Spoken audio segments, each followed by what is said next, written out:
Well, I really like the way we're kind of setting the tone in really all the matches that we've been starting. I just feel like, with the exception of our Portland match in week 2, we've come out and really look like we're ready to go. I'd like to see us finish matches the way we start them.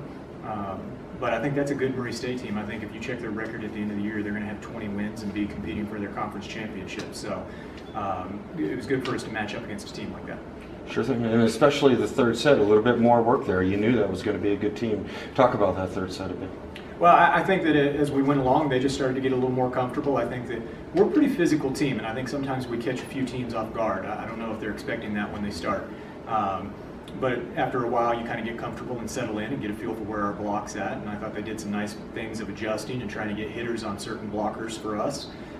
So credit to them. It was nice for us to have to kind of grind a little bit there. I thought the service errors for us kind of made the game a little closer than it needed to be there in the second set, and maybe that carried over and gave them a little confidence. But nice to see when the game got tight, we were able to respond. I think you always look for that. So.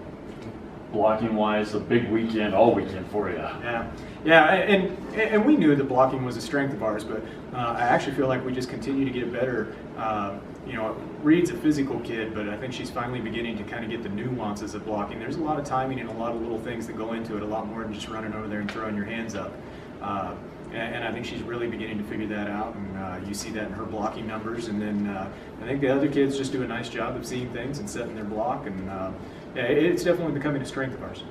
Maddie kind of referenced Marissa and Corey doing their best to keep you in system this weekend. How do you feel they did running the offense? Well, this was probably our best weekend offensively, and our numbers have been pretty good, but I wouldn't say that we're totally comfortable. And I thought this weekend it looked really solid. I thought they did a nice job. And Maddie deserves some credit for that as well, because she's the one that's initiating so many of those first contacts, allowing the setters to not have to run all over the court. And she's been doing a great job with that as well.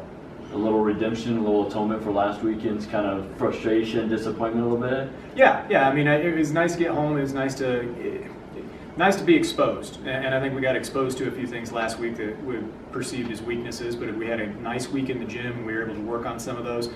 Frustrating at times because they were weaknesses, but I think this group is pretty mature and they get it. It's been a lot of fun to work with this team. They seem to understand the process and kind of appreciate it. No doubt you want to enjoy this one for just a little while, but you got a big road tournament coming up. Big road tournament. Playing on Thursday, be a little unique for us. We'll get used to that because we do it every conference week, but this will be the first Thursday this season we've played. So not as much time to prepare. We'll go Monday, Tuesday, and then we fly out Wednesday. So going to be 3 great volleyball teams. Going to be a good opportunity for us to hopefully pick up a couple of quality wins, but we're definitely going to learn some things about ourselves. Lastly, you like the grown out look or the clean cut look right now? I'll take whatever gets us a win. I know which one my wife's voting for. She's happy to see that thing go.